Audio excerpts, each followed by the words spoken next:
This is Hacking the Afterlife podcast with Jennifer Schaefer. Jennifer, Richard, how are you? I'm doing great now that I'm at my office. Oh, that's very good. Now that you're somewhere on the planet in cyberspace, I mean, how crazy is this? How many years have we been doing this? 20? At least. It At feels least. like 20,000 years. I brought my lute. That's not quite the introduction, but I don't know how to play it on this thing yet, but I will. Yes, welcome to Hacking the Afterlife podcast with Jennifer Schaefer.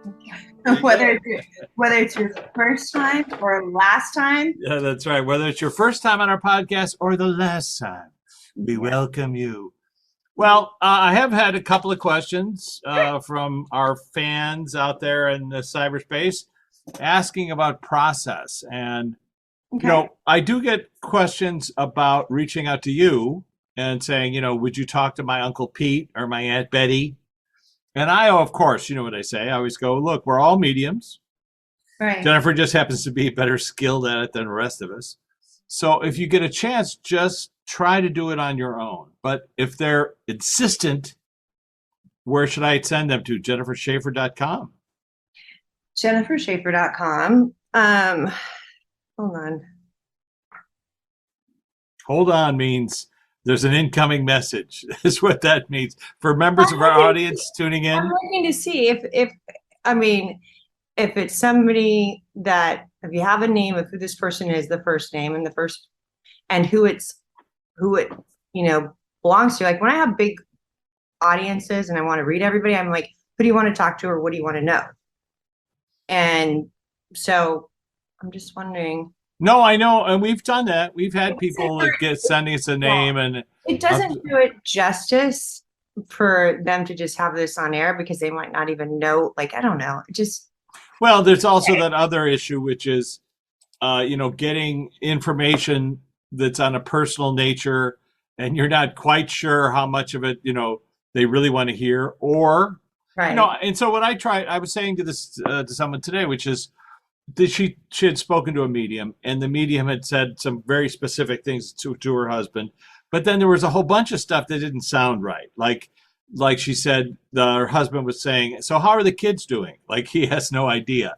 And I was trying to point out, and correct me if I'm wrong, mediums will sometimes see an image and then translate it. Like, let's say she sees an image of children and then she assumes that that's the question. How are the kids doing? Right, but I would never ask that question. I would say, okay, he's sharing with me that there's children. Yes. Okay. Then they would tell me what's going on. It's very rare they don't. Right. And I suggested it was possible. Unless there's something crazy and then, and he's making a joke about it, that could be it too. But well, there's that. And so, but the idea is to ask him, why are you showing her an image of the children? Is there a specific thing you want to impart? And might be, well, I'm always with them, or, something like that. So it's that thing of the fear that people have of asking questions when they're talking to a medium. Right. Well, what's interesting is that everybody that listens to our podcast or listens to your books, they come with questions because we've asked them to. Yeah. So they're like, can you ask him this question? And it's, a lot of times, who is there to greet my dad? Which I love, Well, and it's a question that you can't possibly know the answer to. You could guess that maybe so-and-so would be there. But when they give you a description of somebody, and a lot of times it's startling what they say, I was met by my dog. And then you get an image of the dog, and then the people realize, I feel like animals are always there first, almost. Like they just, and if your parents didn't have a pet, so be it. But they've had pets throughout their lifetimes, regardless. I'm not going to out, but pets are just wonderful. And we've even asked that question because they'll say, oh, I was met by a dog. And then, somebody will say, well, my father didn't have a dog. And then I'll say, well, hang on. Is this dog from this lifetime or from another lifetime? Or did you lose your dog that he has now? Oh, yeah, that's right. Very good. That actually happens a lot. They're like, oh my gosh, I did just lose my dog. Yeah. No, and I just happened to run across a session we did some years ago with Bob Shea's an old friend, and He's a studio executive who created New Line Cinema, and he lost his dog. And I remember it was a very tragic event for him, but we did a session where we accessed the dog who had been lost, and you went into great detail about what happened. I love this because it's always like the first time I've ever heard it. Right. Yeah, right. And I know I sent it to him, and because he's not as well versed as we are in this topic, it went right over his head. Just didn't quite access it. But I mean, that is something that people can do with you, which is Right. and I even encourage people to do it as a test. The dog's name. The dog's name is Sam, and now you say, and I've done this with Jennifer. But I work with names though. So I know, always that's what ask. I'm saying. So you have a name. I mean, if it's Fido, it's a little more difficult. But if the dog's name is Sam, and you call Jennifer up and you have an appointment with her, and you just say, look, I'd like to talk to Sam if it's possible. And Jennifer, more often than not, will say, is Sam about the size of a shoebox? Or Right. I'm getting like a lot of fur, And so she does that all the time. And sometimes she'll even say, I feel bad asking you this, but is Sam a dog? And the person will go, oh my gosh, yeah, that is true. So anyway, it is that thing of try to be open to the possibility. Try to be open to the possibility that our animals who loved us dearly are able to access us either in dreams or some other fashion. And that now opens the door to our moderator on the flip side, our friend Luana Anders, who has moderated our classes often and helps us access people on the other side. And Jennifer's much information we've shared today should we talk to Lou? So Luana, you're outside of time. You have access to all kinds of information during the week, during the day, whatever it is. What do you want to bring to talk about, or is there someone on your list that needs to chat with somebody here? Whew. I just got shown a lot of things. I got shown her lifting up a child, even. And then I saw James Dean. And then I saw a couple other people. Interesting. Well, who's the child? Let's go in linear order. Who's the child that you want us to talk about? Is that somebody on the flip side, or is that somebody on this side? She's talking about just in children in general, how much they need us. And I just need to figure out what Does she mean need us humans or need the people on the flip side to help out? Need people on the flip side to help out. Okay, very good, which is an unusual sentence.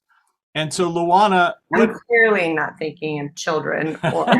Well, Luana, we've talked about this in the past, and especially because some children don't have the same filters that other people do up until about the age of 8. And some mediums, like Jennifer, don't have those filters. But up until the age of 8, they may see grandma, grandpa. I know our kids have done that. So the question to you, Lou, is what do you mean by do the children need that help from people on the other side, or is it just a natural byproduct of the process? They get the help. They're open to the help. They're already trying to get it, maybe not on a conscious level, but they're already trying to get okay, hold on. Why they are the way they are, why they feel isolated, or it could even be why they feel loved, or why they are attracted to certain things in life. Yeah. Children more open to. It's interesting because then I just got shown religion, how our parents took us to church to try to get us to do that, to get us to open up, in my opinion, the way I was raised, to get us to open up to something bigger than us. Right. And what I feel, if I'm interpreting this right, she's saying that the kids are already open. Now it's just figuring out how to harness it, or how to allow it. Well, it's it. such an unusual thing to talk about, because most parents tuning in for the first time and the last time, to hear somebody say, oh, that person who was talking to your child, that's a good thing. Whereas we're taught from many religions, like don't talk to people who aren't there. And what Luana is saying is that they're there for a reason to help. Is that correct? Absolutely. And so it's that idea of being open to it. And so you're tuning in right now, you're listening to this podcast, and you're saying, oh, that's funny. My child once said, I see grandpa here, or, your brother came by for a visit. And our reaction might have been, what? Fear or whatever. But the Right. idea is to encourage that, to say, oh, that's interesting. Who is that? What do they want to say? I can't tell you how many parents have told me that. But what I've seen throughout the thousands of readings that I've given has been that children see, just like animals see spirit, children see spirit until they're taught not to. And also, I think, just to give them credit for it, I think the filters that we have in our brain that sort of naturally appear around the age of 8, it's when the skull hardens. So that's what the doctors say. And that's, I was actually having a sidebar. I'm like, oh, that's why the Mormons, they say you're of age at 8, and so you're able to get baptized, right? So, well, and maybe it's related to this, like closing off this information.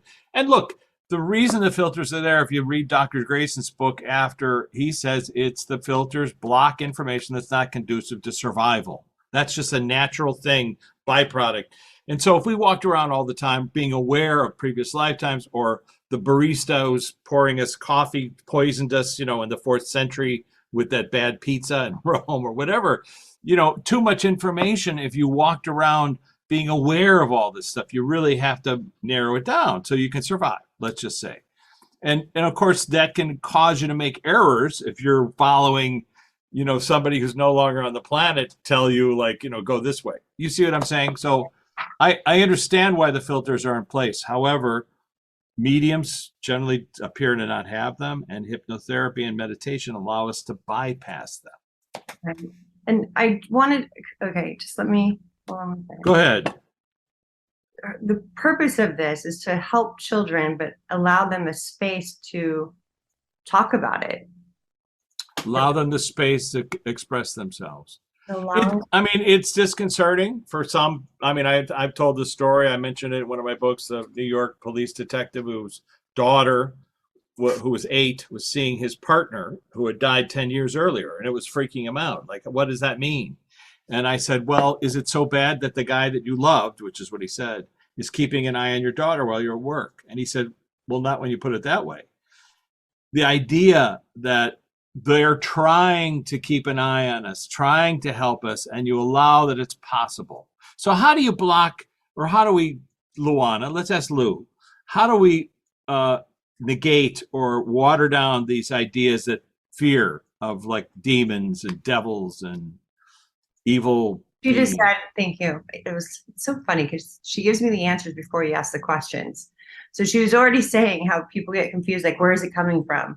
Is it going to hurt me? Or so she's asking me, she told me, she's like, give your experience, where I had to go through this because I have talked to people that have been murdered. And, I've been leery about the people that have done that to them. And sometimes they've already been, they got over. My point is, she's saying nobody like that, nothing can come in and do that with your energy. It just doesn't happen. The energy has to match. It's not going to match. We're not that much fun. That being said, you can make an angel. Hold on, just want to make sure I'm getting this right. You can make an angel into a devil if you have fear. Very but good. It's not true. So just like in our dreams where we project whatever it is that we're going through, like mine's always, I can't pack in time for my kids. And so I'm constantly going, where is everything? That's not happening, right? But we put faces on people, like you've discussed in dreams. Well, the same thing is we're putting faces and feelings of our fears onto actors as well, or onto the real thing as well. Yeah, I had a weird one last night where it was the tail end of like a goofy dream of trying to find a parking spot. It's as ridiculous as that sounds. But when I got out of the car, a guy came by, like an employee, and he marked my car to like your car's parked here. And he used like a spray thing, like a spray wash thing. And he sprayed the back of the car. Like that's how, like soap. and he sprayed me while he was doing it. I said, "Hey, what are you doing?" And he went, "This is the same. I'm doing it again." And I realized, oh, I had had another dream with this same actor, same height, same thing. And he was the guy who goes around and squirts cars. It's like I had had the same actor show up in a completely different dream. So it's that idea of we may cast, as weird as it sounds, we may be the playwright who's casting the dreams. And there are people on the flip side who agree to play these roles. I mean, as weird as Right. that sounds. It's just interesting to hear Luana say kids just need us now more than ever to be open, whether we believe in it or not, but to be open in the space so they don't feel alienated. Well, let me ask Lou that question. Are you referring to because the veil is thinning because these things are happening more and more, or is it just There is no veil anymore. there is no veil? Okay, the veil's Your disappeared. mind makes up how much of a veil you want. Based, Okay, okay, so she's saying based upon your, your tribe, your belief structure, all that takes into account where you are with that, or how much you're always connected, she's saying, but your awareness can get shut off by yourself or your fear. okay. And I'm just asking because you said we need to do that more now, and I wondered if things were changing or if there was a reason for it. We need to do it more. Right. I'm sorry, I didn't hear that question correctly. So give me a second. She says, yes, because children don't feel like they belong based upon what, society has projected out there. And even the people that are, I'm thinking of like people on Instagram or Facebook or whatever, how they look like they have a great life, but really they're internally struggling, and then hold on. It's the energy of the planet. So to answer your question, it's the energy that's happening where they don't feel grounded. They don't feel a certain way. And parents, she's showing me, then parents reflect that, which makes it even worse. Worse. Well, and Luana, and let me ask you, does that related to like the people coming out of the pandemic? It's that idea of people have altered their behavior so much, and when they're coming out of it, they don't quite know how to behave. Or is it just the planet itself, the energetic? It's the perfect chaos, she says.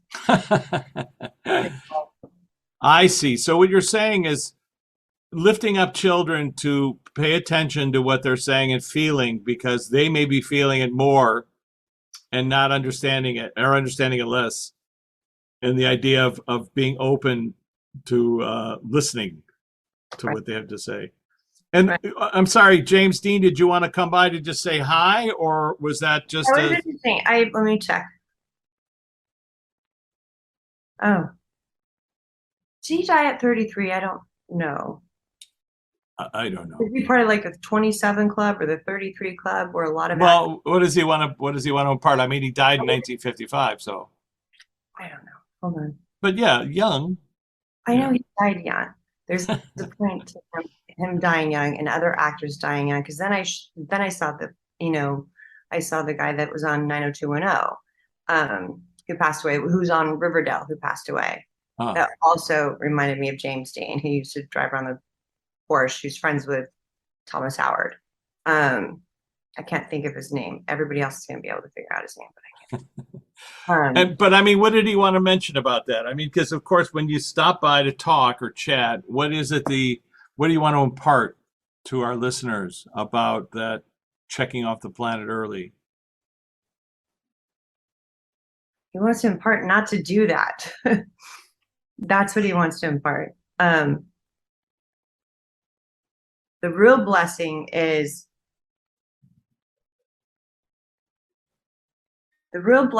living through it, not the pain, and they're talking about the essence, like getting the essence of all the people that you've loved and you've learned from. And like when you leave the planet, there's so much that you take with you from a conscious standpoint, from this lifetime and all the other lifetimes. But if you cut it short, you don't, you miss out on what you could have had. And I know that's conscious. No, yeah, of course. Well, and in his case, it's a little unique as we've we've spoken to him about his coming back. You know, that somebody that we know he's come back and living out their life. But I guess what he's trying to say is people are living fast and living hard and overstepping their journey and going kind of loopy. That are you saying to pull it back a little bit, reel it in?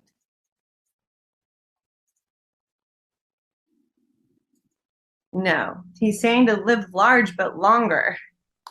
Okay, very Within good. reason. Like, Well, I mean, you know, don't and give up that love based upon fighting, or don't like don't give up on yourself because you had a pity party that you weren't good at something, or like it's you're evolving, and when you evolve, he's saying there's so much more that can be given to you from the universe.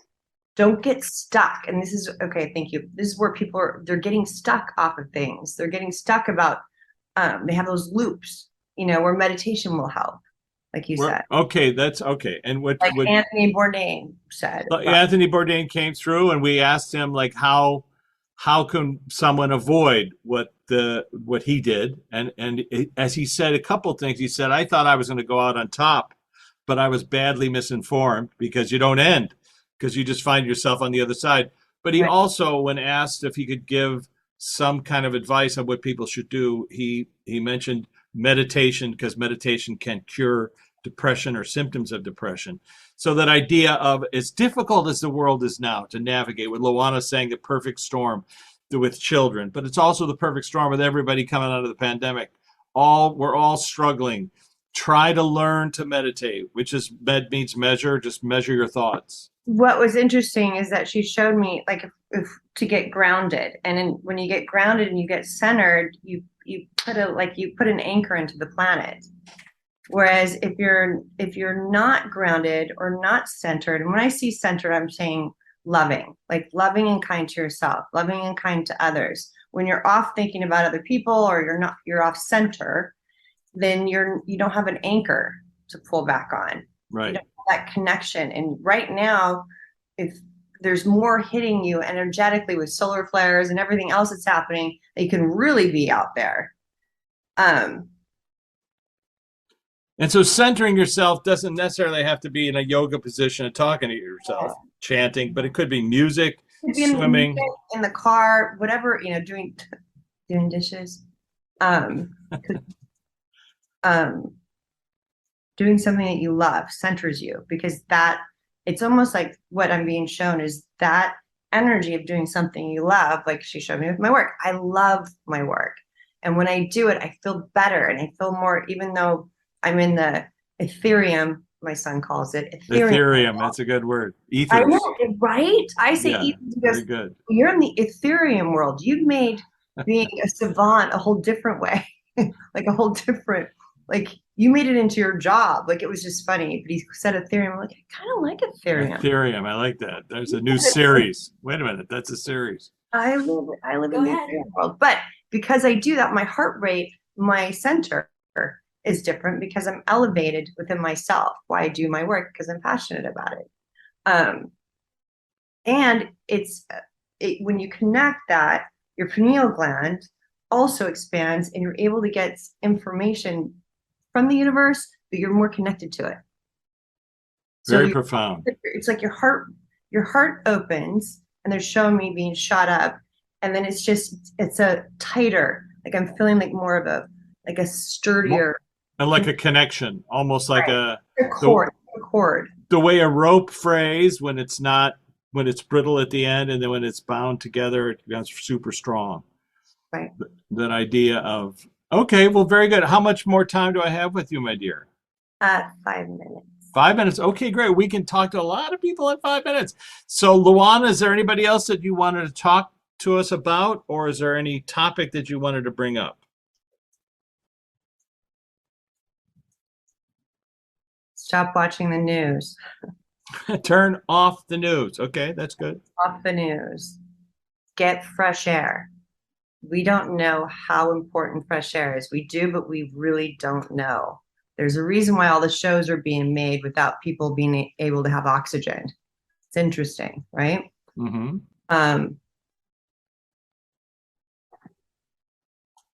Do something kind for yourself and others, because that's going to it's going to reciprocate. Like it's the energy vortex. So if you're doing something kind or you're giving or loving, it always comes back. But don't expect it. It's the expecting part, because once you have an expectation, it's a projection on giving, which then cuts you off. So give. Go ahead. Keep going. Sorry. And then sing. Sing? Like, what if you don't have a voice? Just like sing a song. I know there's that sing a song. But she means literally sing, and I think it's because using your voice. Well, you're outside of yourself while you're singing. It's very difficult to be in your head while you're singing, unless you're like listening to the headphones and all this stuff. If you start to sing, it's almost a form of meditation. You're outside your head. You're just thinking of the song. You're not thinking you're not listening to yourself. Otherwise, you'd stop and go, "Wow." Huh. Let's write that down. Okay. You should love who you are no matter what. What if you don't like who you are? Change it. That was the next thing. Just like change it. Expect people to also love you. Like try to be a recipient of love. Like some people have it, it's easy to love someone, but you don't really take in the love that you're given. All right, Lou, I'm just going to throw that in there, and so now you're navigating the planet and you're loving yourself, but what you're finding is resistance everywhere. How do you overcome that? Be an example. To just show me, like, be an example. Be an example. Of what? Hold on. Of someone who cares about the planet. Well, also be the love that you project. Be the love that you want to be. Right. Start off with love, love. Start off with Robin Williams saying love, love. Love, love. I met a guy the other day. It was at a coffee shop, and I said, "What's your name?" And he said his first name, and then his last name is Love. I went, "Oh, come on, that can't be your name." He was like, "Yeah, it is." I said, "Well, it's either a tennis score, or it's why we're on the planet." Right. Hold on. Oh, that was, I'm like, so why did we talk about children? She goes, they're going back to school. They need to put that together. And she said, we feel an immense amount of anxiety. We feel an immense amount of being lost in the world. And like, of course I didn't think of that, but that's because I found it interesting. I'm like, children, what? That's great. Thank you for asking her that. So lifting up the child is a metaphor for listening to what's going on and being empathetic and having empathy for what they're experiencing. Don't mimic back. Do not mimic back their anxiety. Know that you're picking up on it and then mimic back, shoot back love. That's right. And they're feeling your anxiety. Right. And it's like that loop. So you're feeling anxiety, they're feeling anxious, all kinds of stuff going on. Plus, we spent 2 years in isolation and now we're going back into the world. And so the idea is to open up your heart as much as you can, not only to strangers and people out there in the world, but your own children. Right. And if you don't have children, a lot of people that don't have children are teachers and aunts. Like, it doesn't mean you have to physically have your own children. This goes along with people that family that maybe be that opening, that fun aunt or whatever. Or you see somebody with kids and you stop them and say, "Oh, I think you're doing a great job," or I love that your kids are so happy, and whatever it is, just give more of yourself and you'll get more back. I think that's what we're saying. Okay, Jennifer, I know you got to go. We love you. Thank you, Lou, for stopping by. James Dean, you're always welcome, dude. We know. And she just made me laugh because we are a class, Oh, that's right. That's right. Let's be love to our children. All right. Why is that so weird? That's so weird. Very good. Our Professor Lou and our Professor Jennifer, thank you so much for your gifts. And will I see you next week or the week after? I don't even know what day it is. Hold on. I'm going to assume I will see you sometime. You will see me on the 8th. Yes. All right. Very good. Love, and we'll catch you on the flip side. Bye. Thank you. Bye. This has been Hacking the Afterlife podcast with Jennifer Schaefer.